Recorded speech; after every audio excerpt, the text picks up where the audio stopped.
Listo, muchas gracias. 5 de la tarde y 1 minuto. Empezaremos. Bienvenidos a este webinar número 10 de la plataforma Expertos en Transformación, con un tema muy interesante que veremos el día de hoy y que seguramente genera algo de polémica.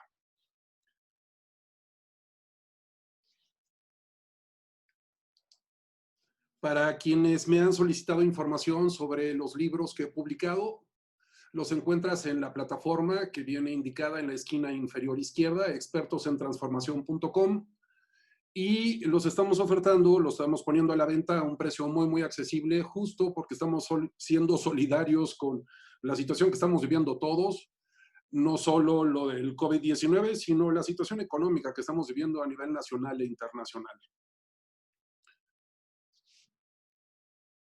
Algo que me has escuchado en webinars anteriores es que lo que determina nuestra altitud, nuestro éxito, no es nuestra aptitud, nuestras habilidades técnicas, nuestras mal llamadas hard skills, sino nuestra actitud, las mal llamadas soft skills, que ya hemos hablado en algunos otros webinars, que son estas habilidades básicas que tienen que ver con vida, con sociales, las habilidades sociales, las habilidades de liderazgo individuales y colectivas, y las habilidades de management, ya sea middle management, gerenciales, o top management, directivas.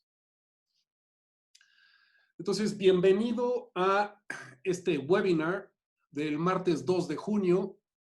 Ya entramos al sexto mes y es importante que nos vayamos recuperando de estas 10 semanas de estar en casa.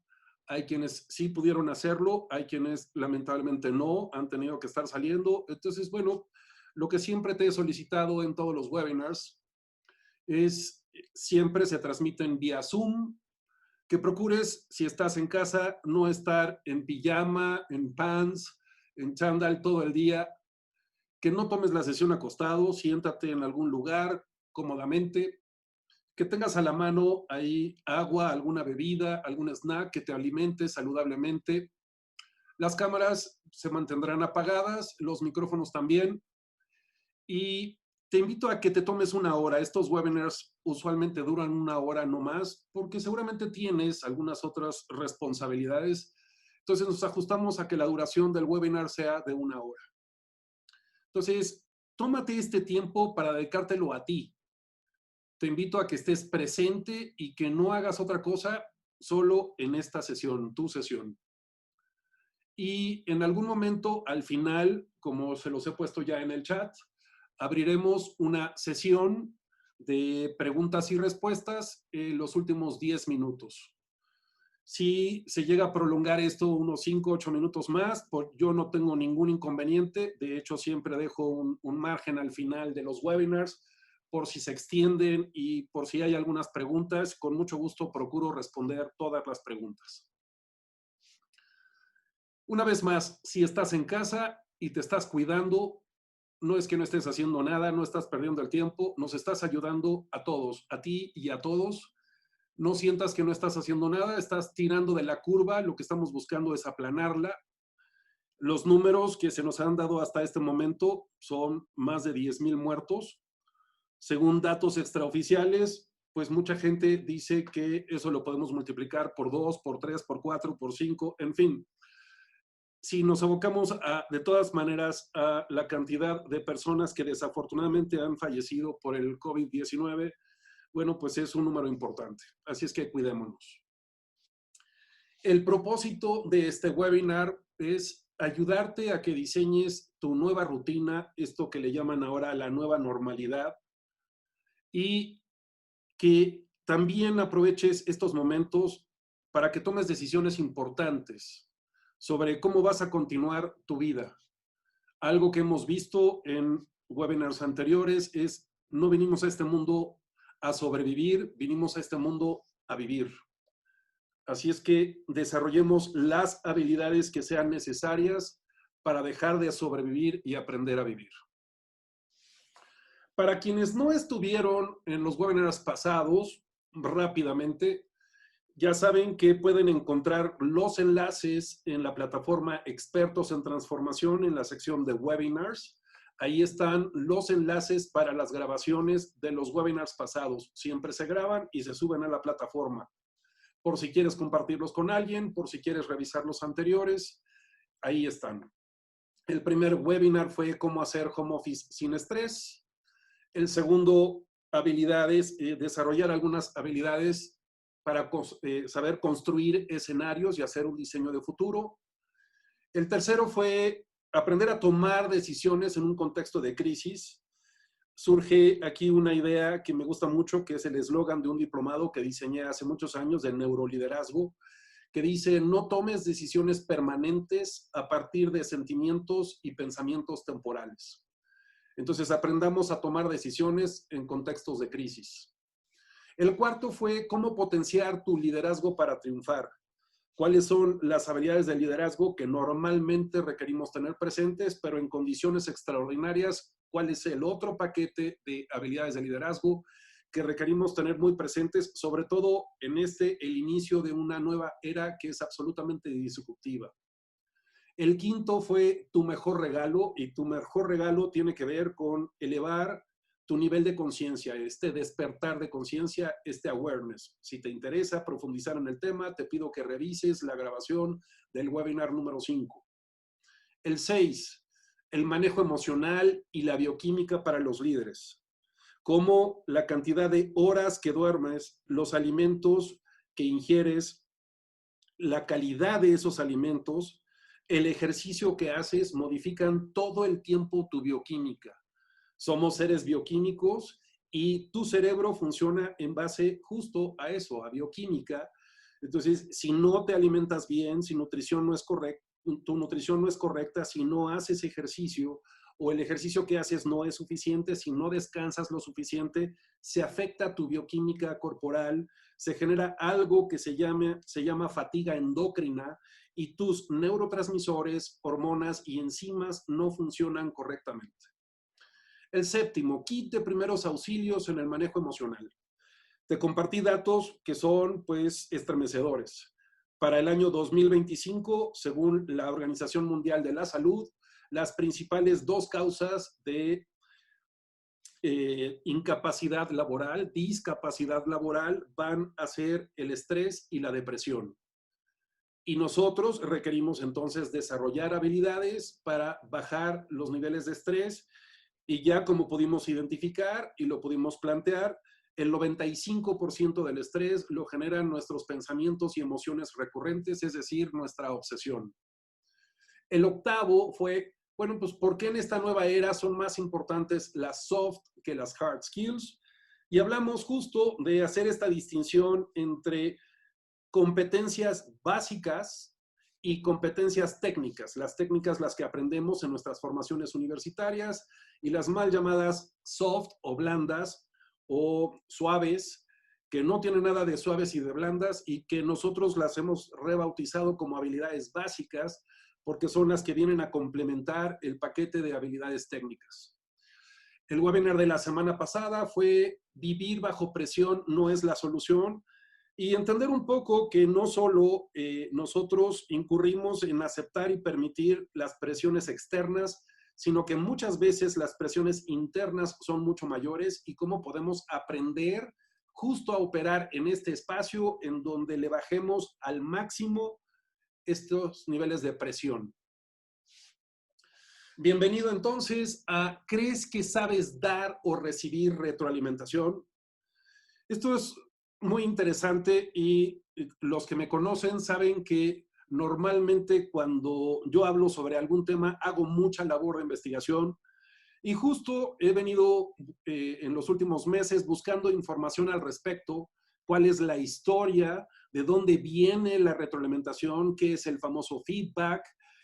¿Cuáles fueron las primeras prácticas? Y con muchísimo gusto te doy un adelanto.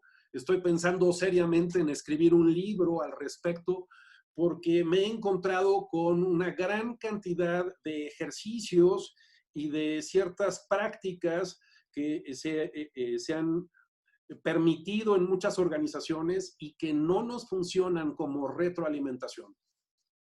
Pero bueno, vayamos directo al tema. Retroalimentación sigue siendo un término que no aparece en la Real Academia, en el diccionario de la Real Academia de la Lengua Española. Esto, entonces, es un término que viene del inglés, del famoso término feedback. Feedback en inglés, pues, según el Cambridge Dictionary, es information about someone's work that provides an idea whether it's good or not. Que la traducción literal sería información sobre el trabajo de alguien que proporciona una idea, ya sea que es bueno o no. O sea, que su trabajo es bueno o no. Y perdón, pero si esta es la traducción, pues estamos hablando de una opinión absolutamente subjetiva. Es mi opinión. Eso no significa que sea la opinión de los demás. Y lo vamos a ir desglosando y trabajando conforme vayamos avanzando en este webinar. ¿De dónde surge esto? Muy interesante. Fíjate, en la década de los 40 del siglo pasado, ya se oye muy lejos, pero bueno, hace aproximadamente unos 80 años, lo que ocurrió fue que el doctor Norbert Wiener, un matemático, fue contratado por el gobierno norteamericano para que diseñara algún tipo de sistema. Él hablaba del control de comunicación en animales y máquinas. Y entonces lo que se buscaba era utilizar sus conocimientos para diseñar mecanismos que permitieran dirigir el comportamiento de una manera confiable. ¿De qué? Bueno, pues con el lanzamiento de los misiles. Es decir, ok, ¿cómo podemos hacer que cuando se lance un misil solo se vaya autocorrigiendo para que no se desvíe y para que llegue al objetivo que está programado? Entonces, este sistema se diseñó originalmente como para diseñar un proceso de detección y control de las desviaciones en el trayecto hacia el objetivo de los misiles. Al proceso de ajuste y corrección, entonces se le denominó feedback. Interesante es que el término de feedback, retroalimentación, entonces se origine del campo de la cibernética. Porque entonces, si vemos la raíz de la palabra cibernética, que viene del griego kibernetes, kibernetes significa el arte de pilotar un navío. Entonces podemos concluir que la retroalimentación en términos cibernéticos es el proceso de ajustar y controlar el arte de pilotar un navío. Y si lo llevamos al ámbito organizacional, pues la traducción más o menos literal sería el proceso mediante el cual se ajusta y controla la gestión de una empresa. Quizá en este momento no te haga mucho sentido, pero conforme vayamos avanzando, es probable que entonces esta definición original de feedback, de retroalimentación, te sea más clara. Para 1950, el doctor Wiener, profesor del MIT, publicó otro libro que se llamó The Human Use of Human Beings. Entonces es la utilización de los humanos de otros seres humanos. Subtitulado como Cibernética y Sociedad. De manera inmediata llamó la atención de muchos especialistas del comportamiento humano y de hecho empezaron a publicarse otros libros al respecto y a introducirse el término feedback en las conversaciones. Un colega del doctor Wiener, el doctor Elwood Murray, director de la Escuela de Lenguaje de la Universidad de Denver, fue el primero en utilizar el término aplicado a la comunicación interpersonal. Entonces, ya no relacionado con el redireccionamiento de los misiles, sino cómo se podía utilizar el feedback en la comunicación interpersonal.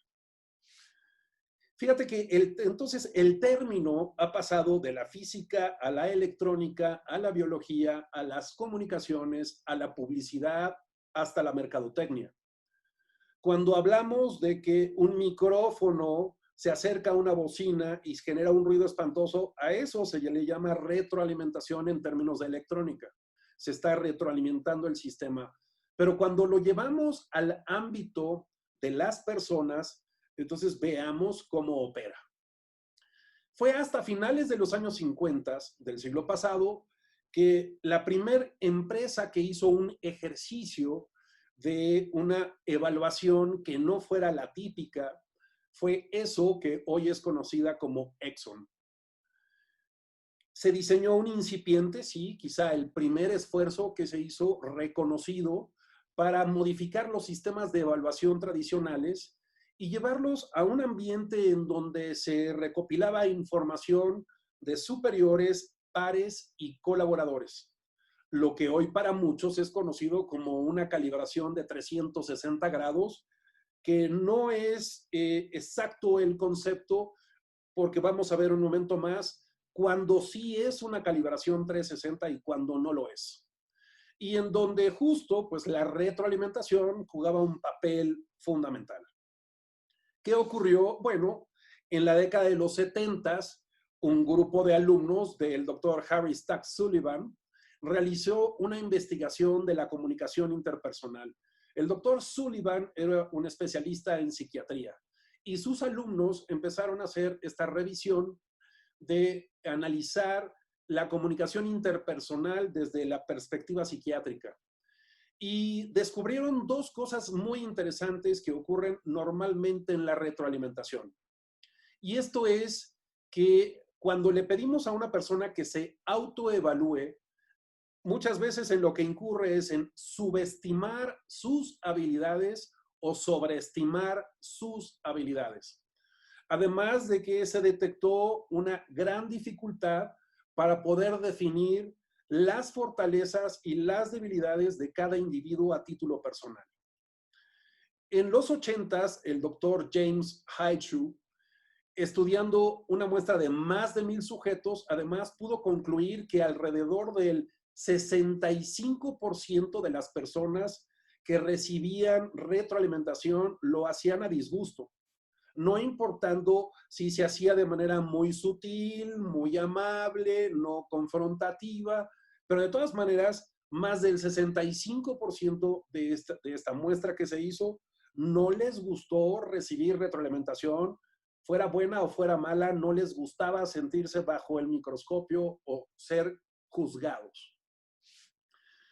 En la década de los 90, un conocido gurú del management, Jack Welch, que desafortunadamente acaba de morir hace un par de meses, Jack Welch utilizó el proceso de retroalimentación 360 cuando él, como CEO de General Electric durante los 80s y 90s, hizo una reestructura profunda de la organización.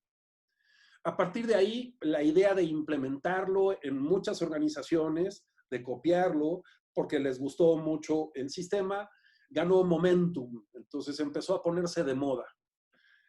Muchos años los profesionales de recursos humanos y desarrollo organizacional lo adoptaron de manera pues, de inmediata a partir de los 80s, 90s. Pero no fue hasta la primera década de este siglo, con la evolución vertiginosa de las tecnologías y las plataformas en línea, que entonces se desató este boom de los procesos de retroalimentación 360 a nivel mundial. Porque, bueno, pues se empezaron a diseñar una gran cantidad de softwares que la gente, que las empresas de consultoría te venden y cada uno en esta guerra comercial, pues abarató los costos y diseñó diferentes procesos y sistemas basados en esta retroalimentación 360. ¿Cuál es la estructura de la retroalimentación 360? Bueno, pues es interesante que entendamos que el principio básico consiste en la recopilación de las opiniones de un número de personas que están alrededor de alguien que está siendo evaluado, utilizando una serie de cuestionarios. Ahora se hacen en línea. Antes el trabajo pues era terrible porque pues todos estos cuestionarios eran impresos y luego había que capturar la información. Pero hoy que ya todo esto se maneja en línea, entonces se diseñan, se detectan una serie de competencias que supuestamente se requieren para una posición determinada. Esto comprende entonces pues una gran combinación de preguntas que califican el desempeño de una persona. Para que sea un 360 original, pues estamos hablando entonces de que quienes evalúan el desempeño de una persona son sus colaboradores, sus pares, sus jefes y sus clientes. Muchas veces no existe esta figura del cliente, aunque sea interno, y la retroalimentación 360 solo se basa en la recopilación de información de jefes superiores inmediatos, de pares y de colaboradores. El primer obstáculo, entonces, al que nos enfrentamos y es algo importante, para mí te quiero compartir esta distinción. Llevo muchos años diseñando estándares de competencias laborales y sigo sin poder convencer al conocer de que competencia y habilidad no son sinónimos. Y sin embargo los usamos pues así en el ámbito laboral. Entonces es que no tiene las habilidades, es que no tiene las competencias. Bueno, hagamos la distinción muy, muy clara. Un paquete de habilidades corresponden a una competencia. Eres muy bueno para nadar, ¿ok? Has desarrollado muchas habilidades para saber nadar. Entonces eres competente nadando. Ah, pero ahora requieres desarrollar un paquete de habilidades para aprender a andar en bicicleta. Bueno, pues ya desarrollaste estas habilidades y ya eres competente para andar en bicicleta. Ah, pues es que estudié leyes. Ah, bueno, pues entonces desarrollaste toda una serie de habilidades para ser competente en abogacía. Entonces, cuando hablamos de habilidades, todas estas habilidades están siempre relacionadas con una competencia. Cuando hablamos de competencias técnicas, hablamos de las cosas que, como lo vamos a ver un poco más adelante, nuestras formaciones universitarias, y cuando hablamos de competencias sociales o de vida, de liderazgo y de management, pues son otro gran paquete de habilidades que corresponden a cada una de estas competencias. Entonces hablamos de un gran número de habilidades técnicas. Nosotros hemos detectado por lo menos 40 habilidades de vida o sociales, 30 habilidades individuales del líder, 20 habilidades colectivas, o sea, las de un líder de líderes, 12 habilidades específicas gerenciales y 11 habilidades directivas. Ahora, fíjate cómo sigue, de hecho, haciendo labor de investigación, me encuentro con estos gráficos constantemente en diferentes páginas y te pongo aquí un ejemplo, y se sigue pensando y se sigue diciendo que una competencia es la conjunción de conocimientos, habilidades y actitudes, y nada más alejado de la realidad. Para que tú seas un buen abogado, ¿requieres tener buenas actitudes? No. Puedes tener todos los conocimientos técnicos y eso no tiene nada que ver con tu actitud. El que sepas nadar tiene que ver con tu actitud, no, porque puedes nadar estando enojado y de todas maneras nadas. Pues, el andar en bicicleta tiene que ver con tu actitud, no. Entonces, separemos y entendamos que sí, aprendemos una serie de cosas, se convierten en conocimientos, las ponemos en práctica y eso se convierte entonces en una habilidad que hemos desarrollado. Y todo un paquete de habilidades son las que integran una competencia. Hay que separar las competencias de las habilidades y lo que vamos a ver normalmente en todos estos ejercicios de calibración 360 es que se mezclan habilidades con competencias y queda un mix, una revoltura difícil de separar e interpretar. Lo interesante aquí sería que entonces aprendiéramos a diseñar calibraciones de desempeño o ejercicios de retroalimentación 360 y que tuviéramos perfectamente separadas cuáles son las habilidades técnicas, cuáles son las habilidades sociales, cuáles son las de liderazgo y cuáles son las de management, gerenciales o directivas, que una persona que va a ser evaluada requiere tener desarrolladas. Entonces es necesario definir las competencias para una posición determinada. Ahora, es importante también que entendamos que todo parte de la cultura organizacional. Pues no es lo mismo trabajar en Starbucks que trabajar en Samsung, que trabajar en Walmart, que trabajar en LG, que trabajar en Volkswagen. La cultura organizacional define muchas veces cuáles son las competencias y eso por ende las habilidades que se requieren para formar parte de esa organización.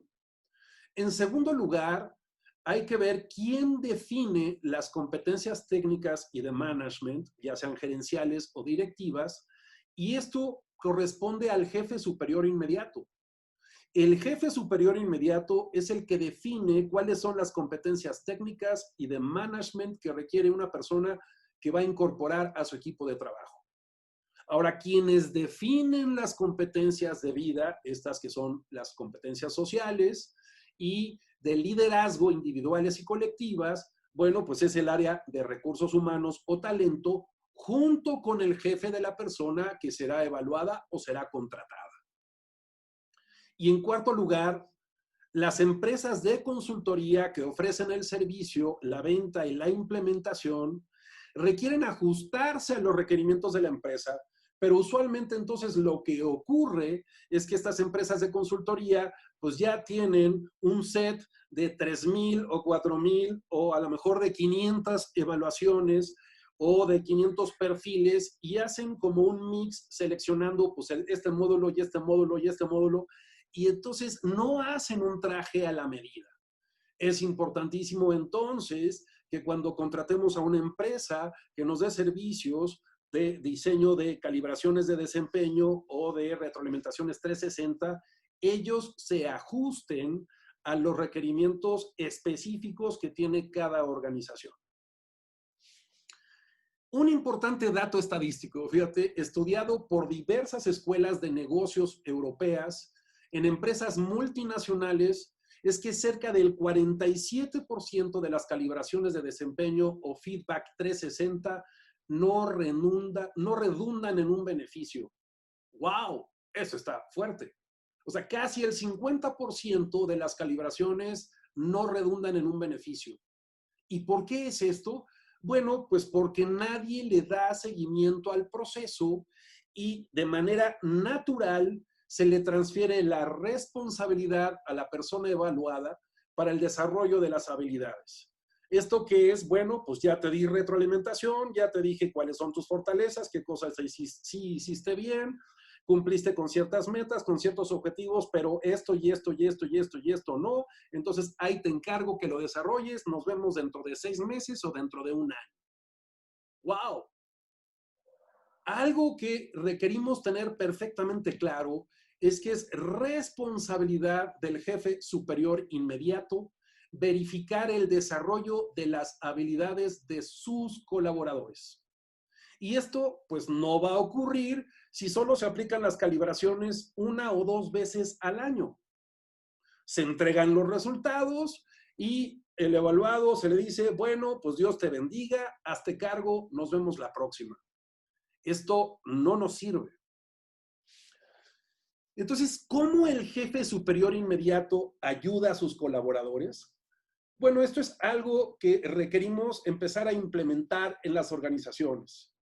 Porque además, como te lo he dicho desde en webinars anteriores y en este vuelvo a tocar el tema, es a partir de este momento entramos en la era de la innovación disruptiva, de la disrupción creativa y van a cambiar muchos esquemas al interior de las organizaciones. Entonces, ¿cómo es que un jefe superior ayuda a sus colaboradores? Bueno, pues para empezar, requiere él tener claras las distinciones entre competencias y habilidades.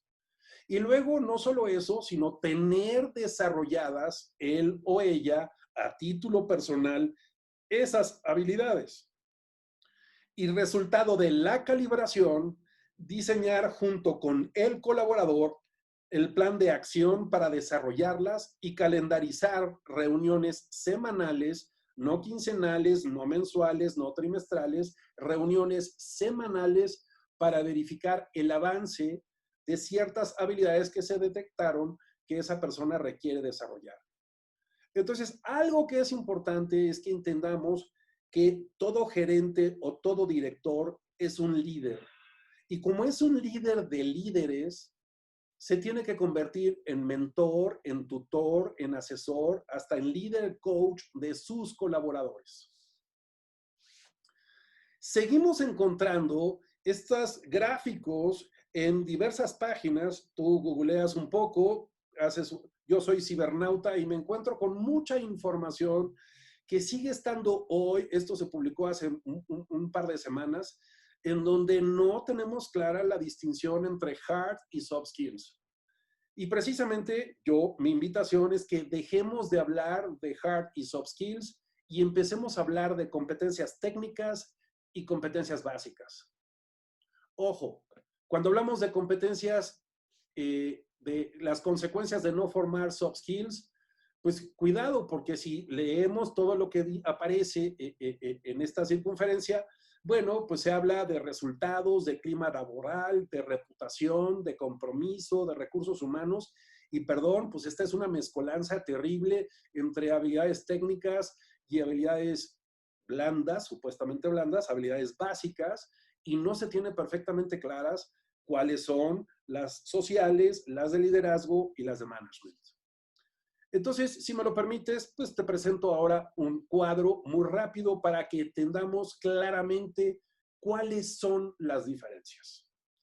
¿Cuáles son las competencias técnicas? Bueno, las competencias técnicas son las que aprendimos en nuestras formaciones universitarias. Todo este paquete de habilidades, cuando estudiaste arquitectura, estudiaste leyes, estudiaste administración, economía, diseño gráfico, diseño de interiores, diseño industrial, cuando estudiaste mercadotecnia o estudiaste comunicaciones o estudiaste cualquier tipo de ingeniería, desarrollaste toda una serie de habilidades técnicas. Algo que he compartido en otros webinars es que le he preguntado a los directores generales y a CEOs de diferentes organizaciones, oye, ¿tú eres economista? Sí. Oye, ¿tú eres administrador? Sí. Oye, ¿tú eres ingeniero? Sí. Ok, dime en tu día a día cuánto de lo que aprendiste en la universidad aplicas. Y me dicen, Santiago, menos del 5%. ¿Cómo? Sí, a veces nada. Entonces, el hecho de que haya sido un extraordinario ingeniero te permitió hoy ser el director general de la empresa. No.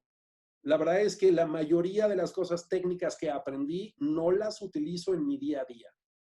Wow. Ahora, cuando hablamos de competencias básicas, sí, hay un primer paquete que se entremezcla con las aptitudes, ¿sí? Que son las competencias de management. Sí, desde luego, hay algunas formaciones universitarias que conozco de universidades privadas y públicas en México, Latinoamérica, Estados Unidos y Europa, en donde se habla de habilidades gerenciales y habilidades directivas, ¿sí? Desafortunadamente, mira que conozco muchos de sus planes de estudio, no me he encontrado con alguno de estas formaciones universitarias en donde se trabaje con realmente un gran nivel de profundidad y se detecten y se hablen específicamente de habilidades gerenciales y habilidades directivas, y además cuáles de las gerenciales un director requiere dejar de hacer para no incurrir en el famoso micromanagement. Y cuando hablamos ya de competencias de vida, nosotros hemos detectado pues alrededor de 40 habilidades, como cuáles, bueno, pues habilidades sociales o de vida, la escucha, el compromiso, que es el cumplimiento de promesas, el cumplir con tu palabra, reclamo número 1 del mundo, el incumplimiento de acuerdos, el manejo emocional, la toma decisional, el manejo del estrés, y estas son habilidades que requerimos desarrollar y aprender porque hoy más que nunca se están poniendo a prueba.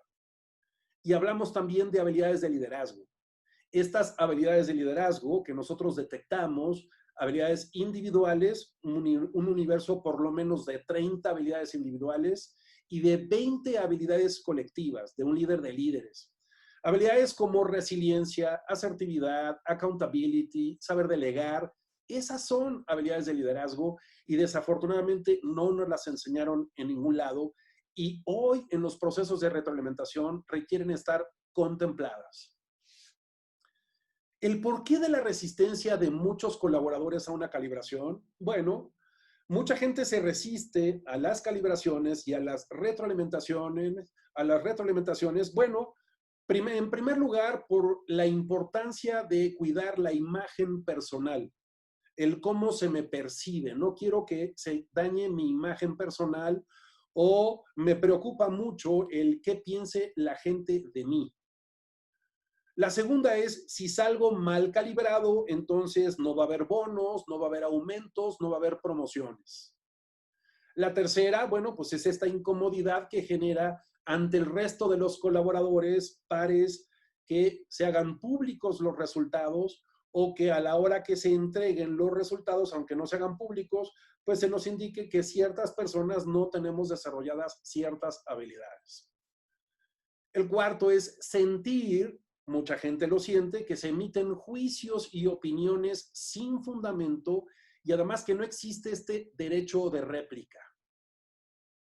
Y luego tenemos la experiencia previa de que posterior a las retroalimentaciones, si yo soy evaluado, yo soy el que tiene que buscar los medios y los recursos para resolver el desarrollo de esas habilidades porque nadie me va a ayudar a hacerlo.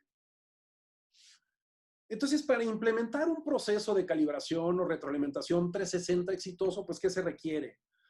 Bueno, pues no es ¿cómo le llaman? Tecnología científica lunar o para lanzar un cohete al espacio. Simplemente es respetar ciertas reglas mínimas.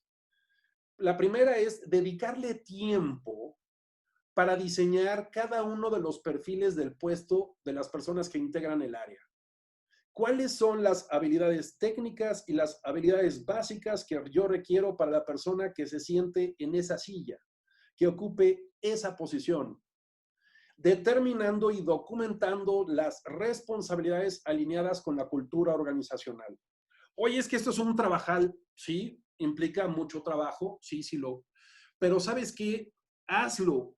Hazlo una vez y luego velo ajustando y modificando conforme vaya cambiando la cultura organizacional. Pero es importante que entonces tú como jefe de un área, tú como gerente o director de un área, le dediques tiempo a diseñar los perfiles de los puestos. Esto no lo puede hacer el área de talento o recursos humanos. No es algo que a ellos les corresponda. Requerimos además reuniones con la mayoría de los participantes del equipo para intercambiar información y revisar con ellos el diseño del perfil para ver si están de acuerdo, qué le quitarían, qué le pondrían, etcétera, etcétera. Luego viene el diseño y validación de los instrumentos de evaluación, cómo van a ser los cuestionarios individuales y colectivos. Diseñar una prueba piloto para verificar que el diseño y la implementación y los resultados pues cumplen con el propósito del proceso. Hacer un plan de comunicación, porque luego lo veo y es, a ver, señores, vamos a diseñar un proceso de calibración de desempeño o una retroalimentación 360 porque queremos mejorar las condiciones laborales, porque queremos mejorar como empresa.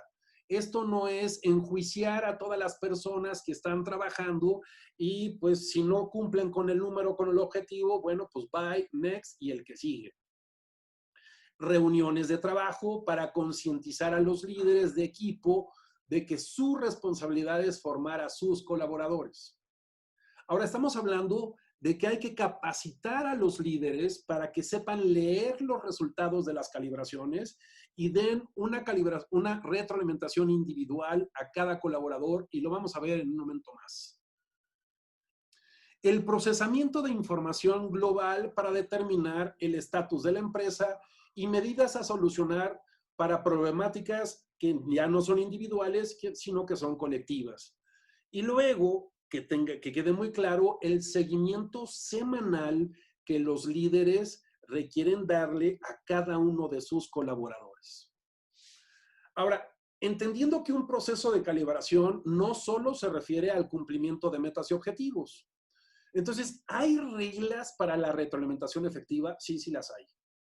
La primer regla fundamental para una retroalimentación exitosa es que se acuerde una fecha y una hora en una ubicación privada, no una pecera, porque ahora se pusieron de modas estas salas de juntas en donde tenemos cristal de piso a techo y es una auténtica pecera. No, necesitamos un lugar donde haya privacidad.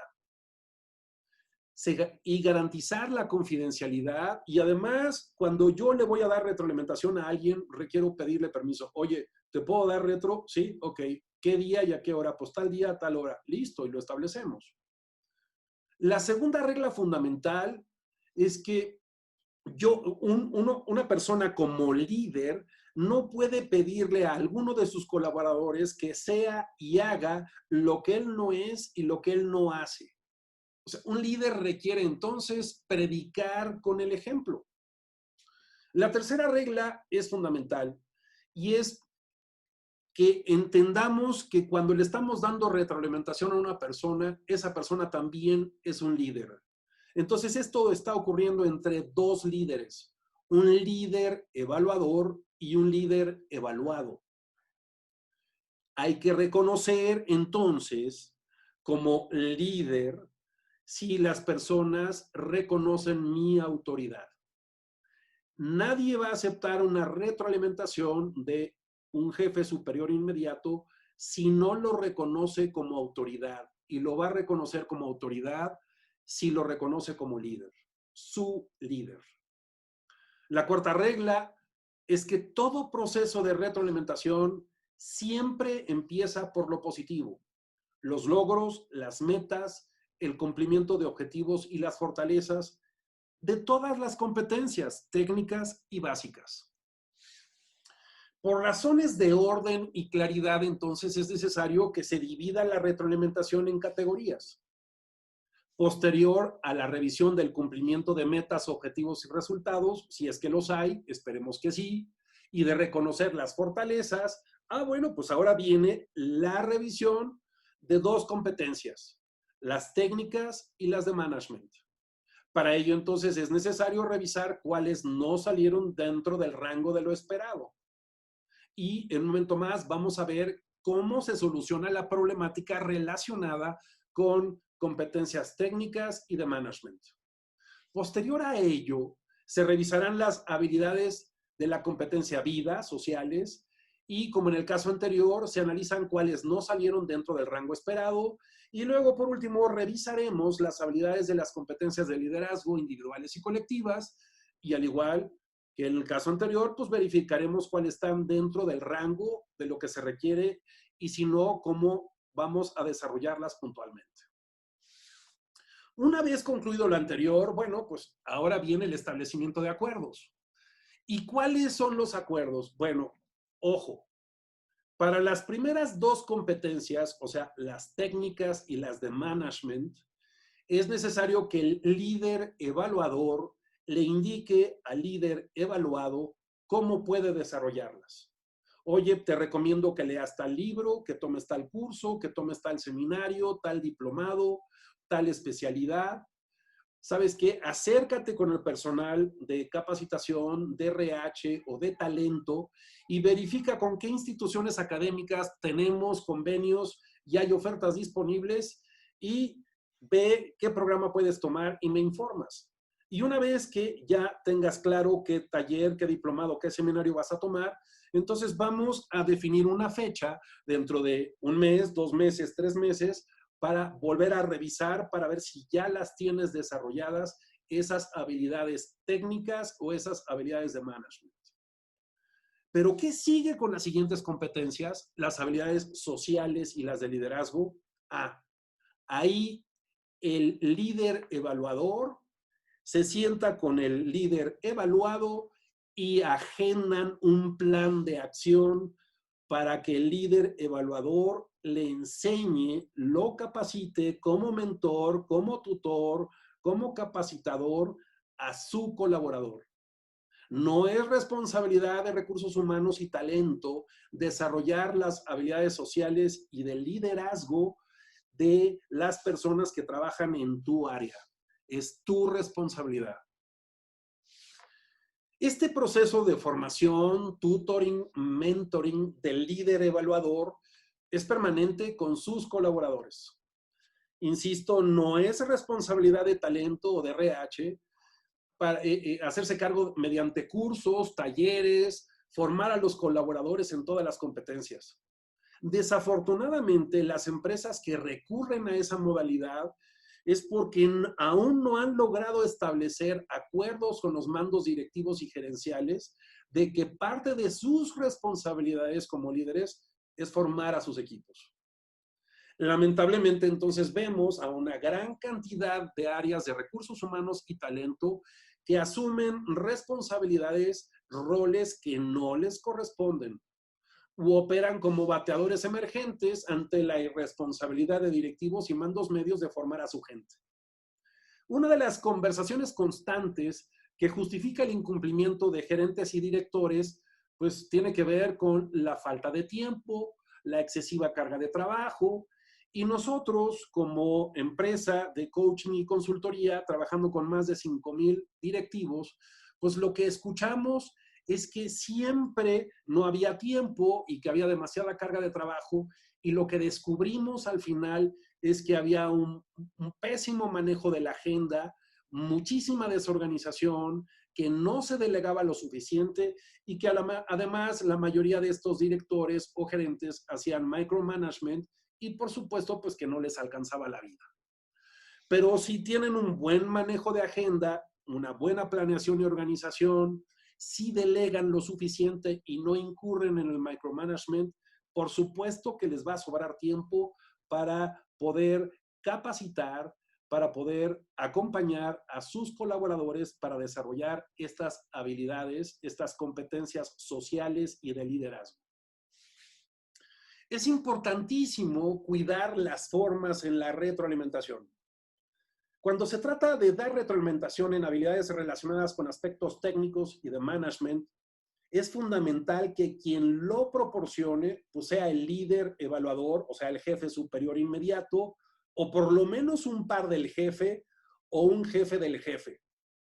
Solo en los casos en que un par del líder evaluado tenga muchísima experiencia y conocimiento, entonces se puede permitir la retroalimentación en habilidades técnicas o de management entre pares.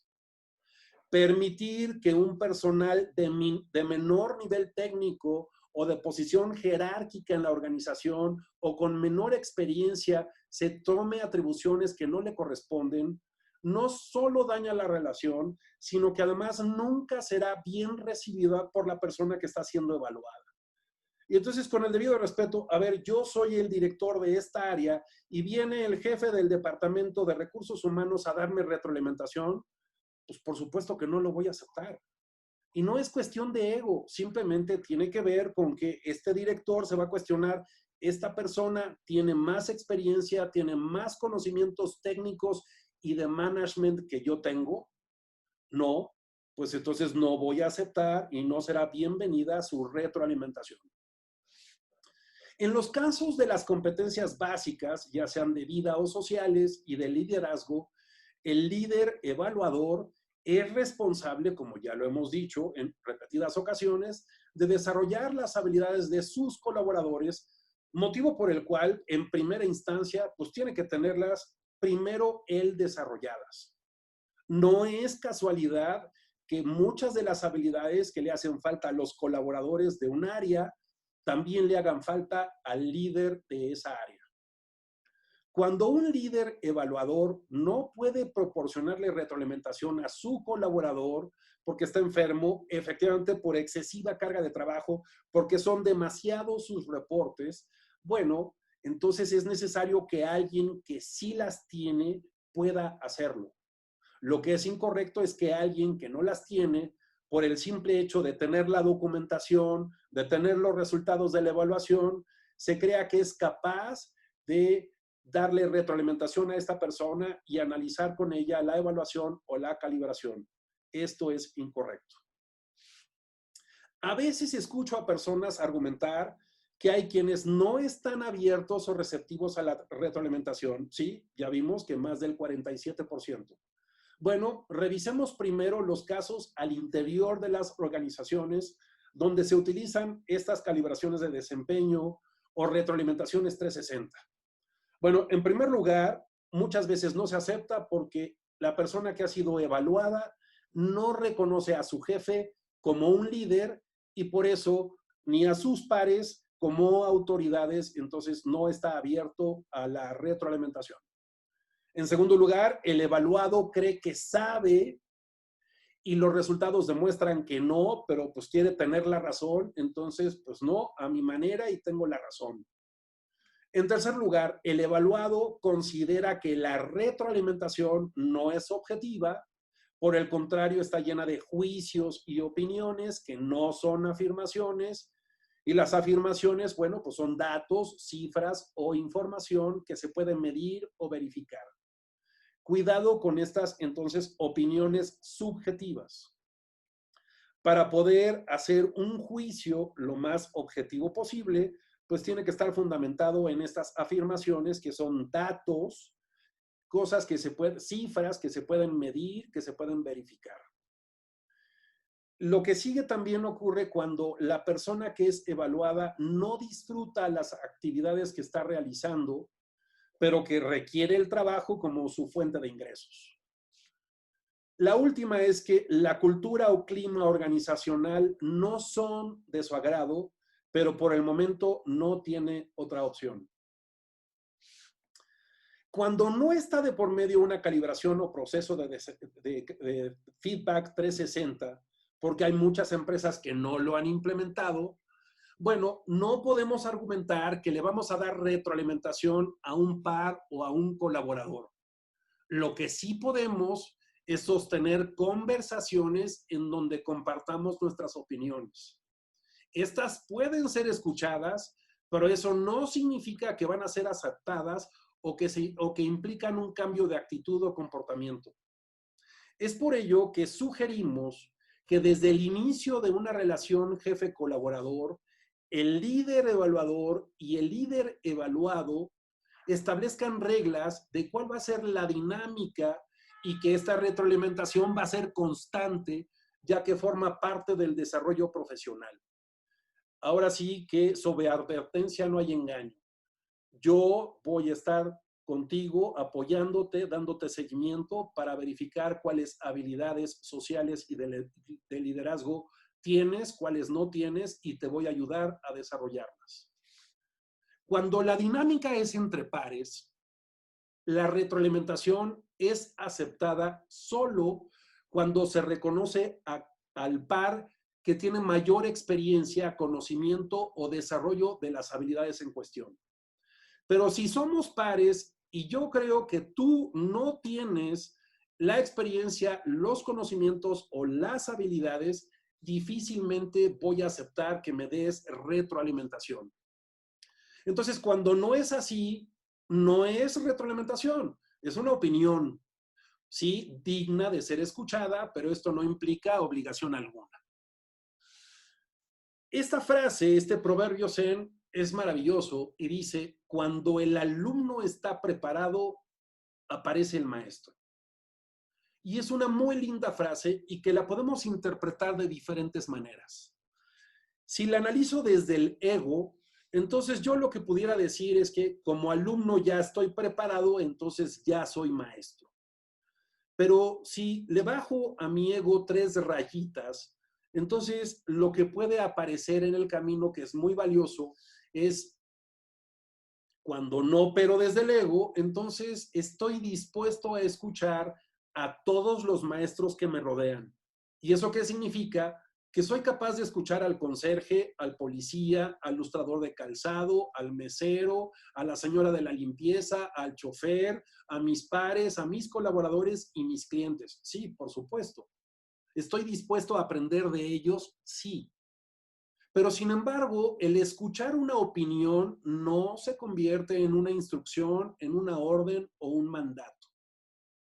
Entonces, cuando alguien emite una opinión, se requiere ser reconocido como autoridad y entonces ahí sí esa opinión la voy a convertir en retroalimentación. Si yo escucho a alguien que tiene muchísima experiencia y muchísimo conocimiento sobre un área y lo considero un líder, por supuesto que cualquier observación y comentario que me haga la voy a tomar como retroalimentación, no solo como una simple opinión. Ahora, Voltaire tenía esta frase lindísima que decía, podré no estar de acuerdo contigo, pero defenderé hasta con mi vida tu derecho a expresar tu opinión. Entonces, tienes el derecho de darme tu opinión, ¿sí? Y yo requiero asumir la responsabilidad de escuchar tu opinión, sí.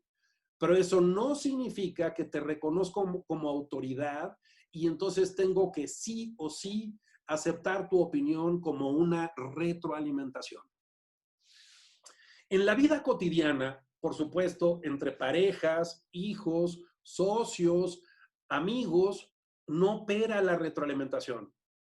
Se sostienen conversaciones en donde se emiten opiniones y lo que requerimos buscar es que estas opiniones no estén llenas de juicios, descalificaciones o agresividad pasiva, lleno de ironía, sarcasmo o lenguaje corporal, en donde pues lo que estamos demostrando todo el tiempo es que no estamos de acuerdo y no nos parece.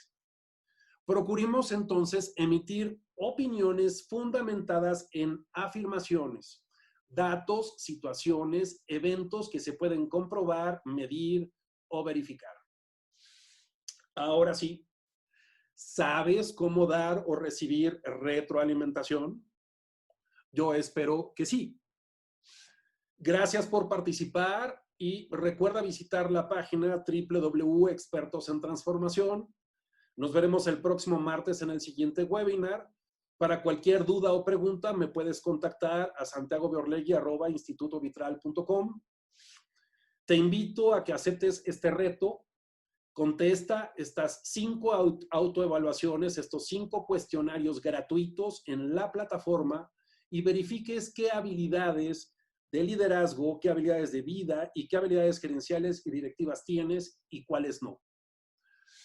Te pido de la manera más atenta que escribas tus preguntas en el chat o si no, voy a en este momento desactivar el compartir mi escritorio y si quieres levantar la mano o si quieres redactar alguna pregunta en el chat, con muchísimo gusto abriremos el espacio para preguntas y respuestas. Bien, me pregunta por aquí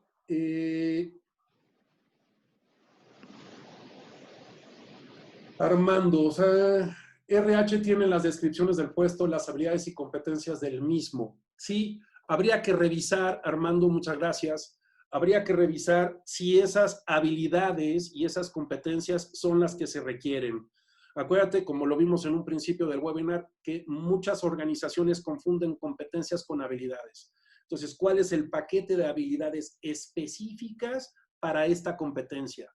Y verifiquemos además que esa competencia es la que se necesita para ese puesto. Entonces hay que hacer toda una revisión y eso no es responsabilidad solo de RH o de talento. Eso el líder de cada una de las áreas requiere sentarse a revisar los perfiles de puesto. Bien. Estoy viendo aquí, por aquí. Iván Fonseca, le propuse a mi jefe la dinámica de las Kuro Cards y le pareció una amenaza para el equipo de trabajo. ¿Ok? No todo el mundo está familiarizado con estos sistemas. Yo una de las cosas que creo que debe de funcionar definitivamente es el poder reunirnos con nuestros colaboradores, tener conversaciones con cada uno de ellos y a partir de eso verificar cuáles son las habilidades técnicas y las competencias técnicas y las competencias básicas que requiere tener cada uno. Quizá hacer estos ejercicios como de silla caliente o como de tener ya proformas preestablecidas y asignarle a las personas porque así lo considera RH o talento o porque así lo considera la empresa de consultoría a la cual se le contrató el servicio, puede no estar incluyendo habilidades que se requieren y pasando por alto otras habilidades que son importantísimas. Entonces, cuidado con esto. Gracias, Iván, por tu pregunta. Tania, no te escuchamos, pero si quieres anotar tu pregunta, con mucho gusto.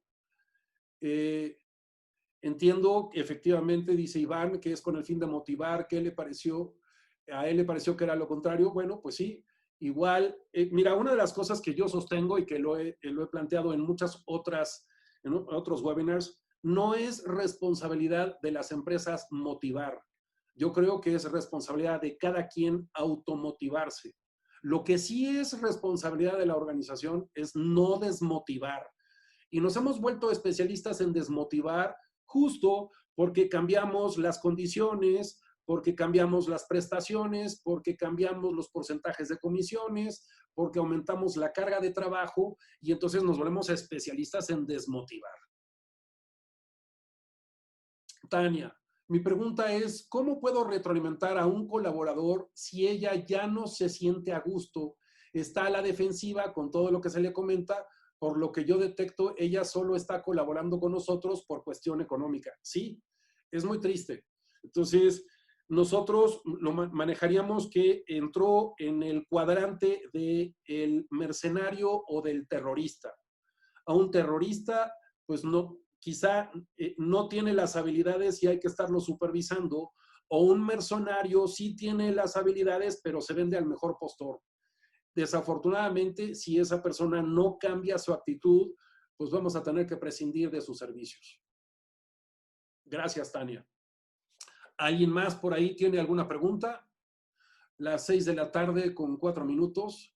Espero que esta información les haya servido y ya saben que como en ocasiones anteriores quedará grabado y lo subiremos a la plataforma por si se lo quieres compartir a alguien más. Si quedó por ahí alguna pregunta pendiente, si me quieres formular alguna otra pregunta, tienes mi correo y con mucho gusto te responderé cualquier duda o pregunta, cualquier orientación o consultoría, encantado de la vida. Gracias por participar en este webinar y te comparto para cerrar la presentación. Entonces, bueno, como en ocasiones anteriores, ya saben que me gusta cerrar estos webinars con este silogismo de los Upanishads. Nada ha cambiado, solo yo he cambiado, por lo tanto, todo ha cambiado. Muchísimas gracias por participar el día de hoy en este webinar. Espero que te haya servido la información y nos vemos el próximo martes con otro webinar con contenido de interés para todos. Muchísimas gracias y nos vemos el próximo martes. Cuídense. Hasta luego, Santi. Gracias. Bye. Gracias, Armando. Cuídate. Chao, bye. Chao.